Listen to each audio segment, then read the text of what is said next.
Hey, what's up, everybody? BDO44 coming at you with another video. All right, so I haven't done this in a while. It's about 11 at night. I slept for the last couple hours, and I figured I'd do a video because I saw just some. It wasn't a meme, but it was like some type of Facebook post where someone had said a few things that the Lakers are trying to do, um, trade targets and stuff like that. They had Clarkson, Bruce Brown.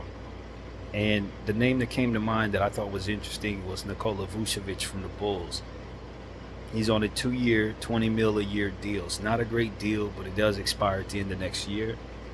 Um, and to be honest with you, with what the Lakers' needs are, and with what I think Vucevic's value is worth, we may have some path to making him a Laker without it costing us any picks and maybe without it costing us anybody that we care to lose. Now, I don't know how Chicago views their situation this upcoming season. They've already moved um, DeMar DeRozan, as we know, or he moved on rather. But they still have several players that are on a win now timeline, like Zach LaVine, uh, Lonzo Ball's expected to be back at some point this season. You know what I mean? It's still some players there that would like to be a part of a winning situation. But they do have a few young guys like Patrick Williams, who they just signed to a big deal. Uh, Modest Bruzelis, who looks like he's going to have a fantastic start to his career. And of course, Kobe White, who had a breakout last year. So that, I think, should be kind of the focus for the Chicago Bulls, is kind of moving forward with that timeline rather than Vucevic's timeline. And Vuce probably should be moving on to a different situation. Now, there are other teams who could use a center, and I don't look at him as a defensive anchor or uh, somebody that you would want to throw in front of Jokic or nothing like that, and expect to get stops. However, if you heard my video earlier today, my biggest hope is that the Lakers can find somebody who's of size so that we can quote unquote get lucky.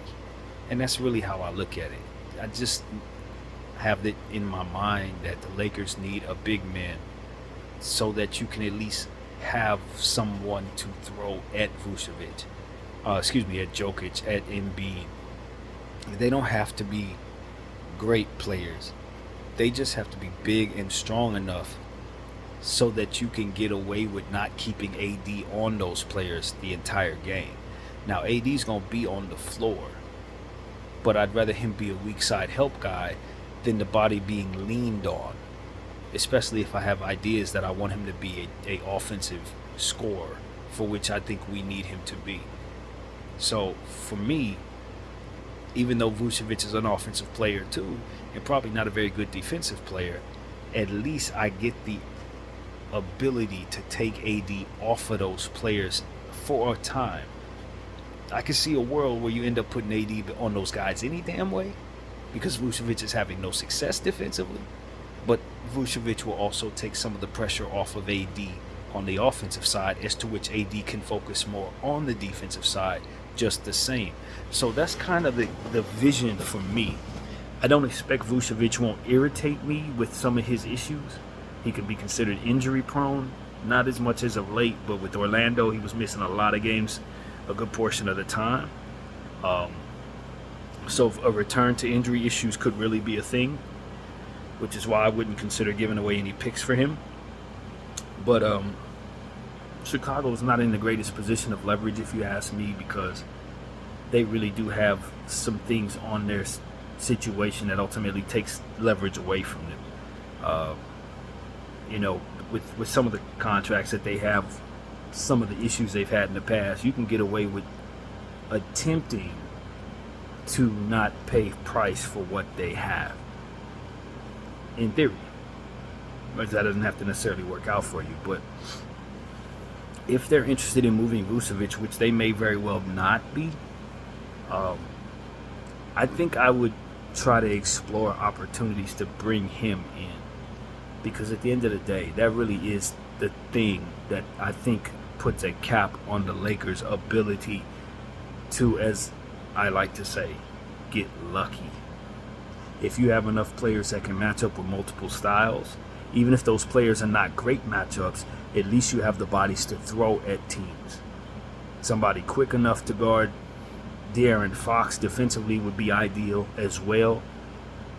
You just want to be able to be versatile enough to get away with what it is you're going to attempt to do out there. AD and Bron could carry a lot of weight, but if the supporting cast leave you so many holes that you can't match up, then you're not going to have any opportunity at maybe overachieving.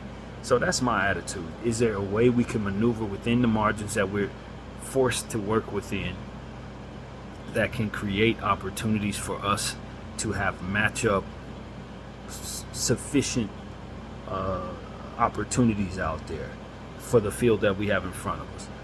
Also, when you consider a team like Minnesota with two centers, it wouldn't hurt to get that second center as well for that reason. So I think the Lakers should maybe be considering a guy like Vucevic. I don't know what his value is on the market. I don't imagine it's a great market for him as well. If teams want to turn their attention to getting a center, a team like New York may be willing to bring in Vucevic, but I don't look at him as a great fit for what it is they like to do. And there are a few other teams that may want to get a center as well. And the premium on centers could potentially debunk my theory that you could get him at a cheaper price, because at the end of the day, the whole league needs centers, so you'd be wise to keep the price tag up on your center if you decide to move him.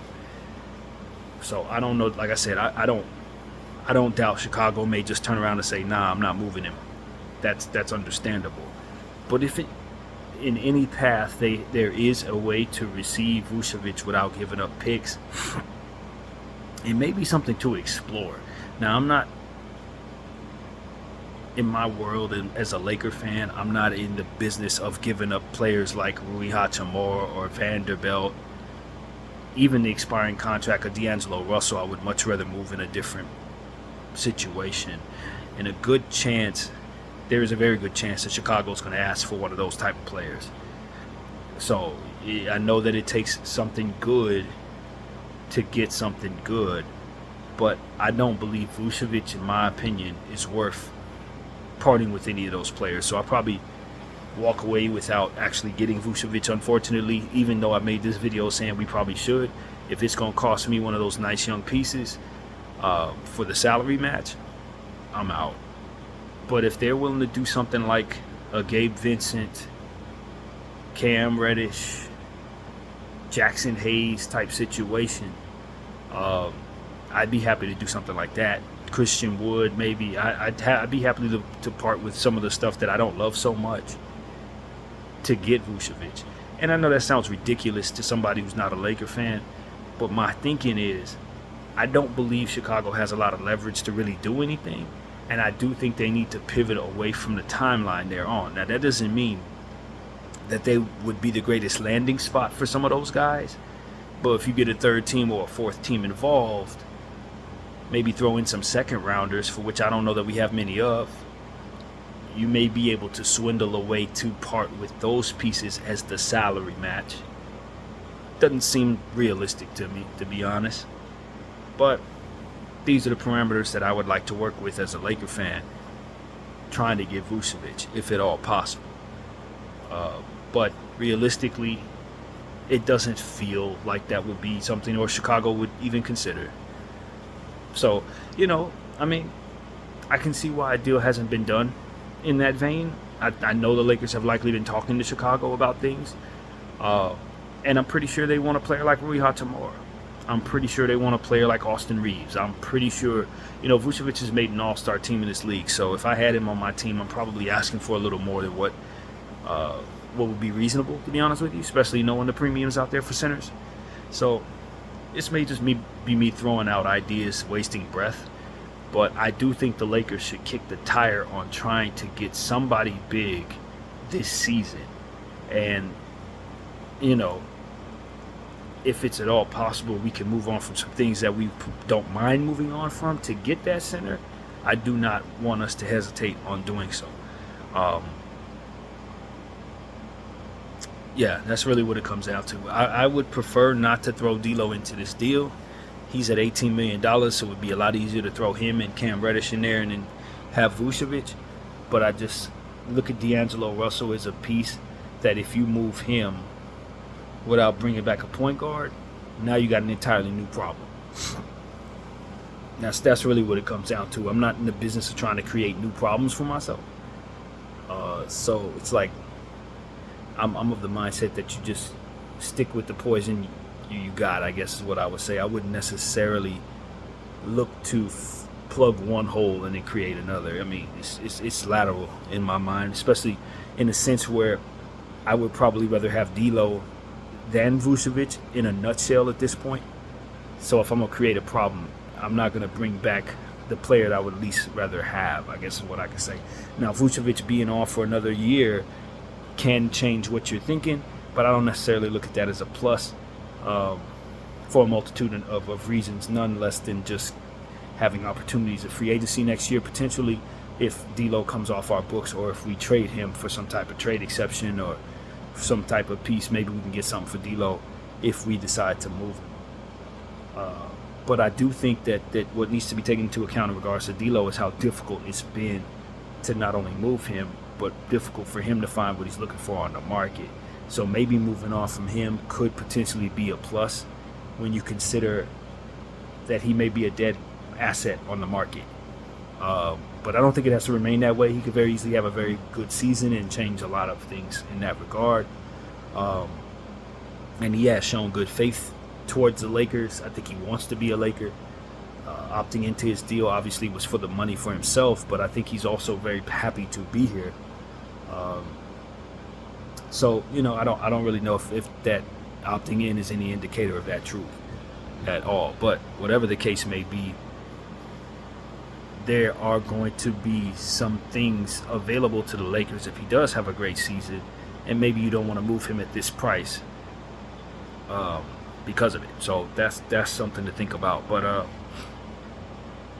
if there's a way the Lakers can get a center without giving up a pick, without giving up key pieces to what it is we're going to do, I think it would be an idea that the Lakers should probably kick the tires on, or whatever the phrase would be.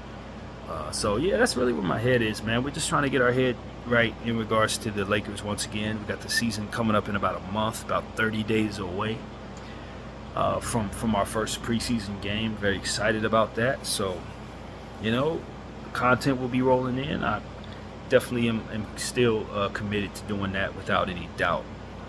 But these type of videos have been far and in between only because it's just the summertime, man. It's been a very inactive summer, as you guys know.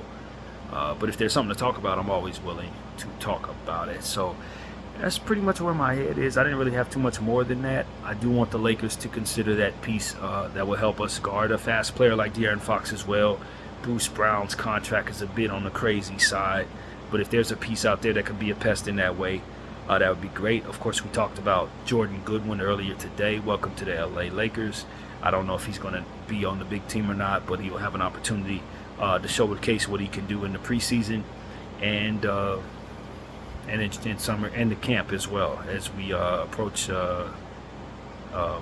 that within the next 2 weeks. So it should be good, man. It should be really good for the Lakers to have a competition at that guard spot. We just need to strengthen our big man position. I really don't want to see Rui Hachimura playing the center position no more. Anthony Davis being asked to play center, constantly banging up against big players, has proven to not to work out for us. Christian Wood, I like the idea of the Twin Tower effect. Hopefully we can see more of that, because I really thought it looked good. Him and AD down there at the same time looked pretty damn good to me. Darvin just didn't return to it very much, but we were excellent rebounding team when Christian Wood and Anthony Davis were on the floor together. Now the question is Christian Wood coming back that same player? He seems to believe he is, because on Twitter he's basically saying, look out everybody, I'm on the way. But will his body react well to an 82-game schedule? Will he be a part of Coach Redick's rotation? A lot of these things are not clear to us as of yet. But what we will know is there is going to be opportunities for Coach Redick to play Christian Wood, because he doesn't have many centers from which to choose from. So that's the reality there. But I tell you the truth, that same dynamic I'm looking for from Vucevic, I don't think I can get with Christian Wood, because Christian Wood is just as thin as Anthony Davis. So it doesn't necessarily translate to being a good piece to keep on big players to give AD that breather, etc. So that's really what it is, man. We got to get that piece. We got to get that piece, and it can't cost us an arm and a leg. So I don't know if that's a possibility. I don't want a bad contract to fill that void. I don't think centers are worth that much to me personally. They may be worth a lot to the field, but take on a guy like Clint Capella and that bad contract, I'm not interested personally. But we do need to find a center, in my opinion, if we want to get any opportunity at beating some of these teams that continue to have our number day in and day out. Sacramento, of course, Denver are the teams I'm thinking about. So we better do something, man. Minnesota ain't getting no worse, you know.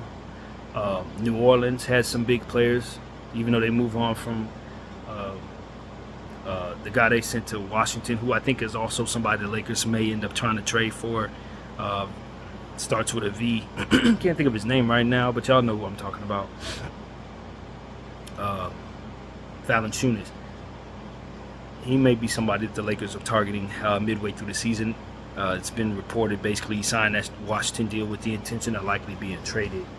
So I like him. I don't love him because I think he's a bit older.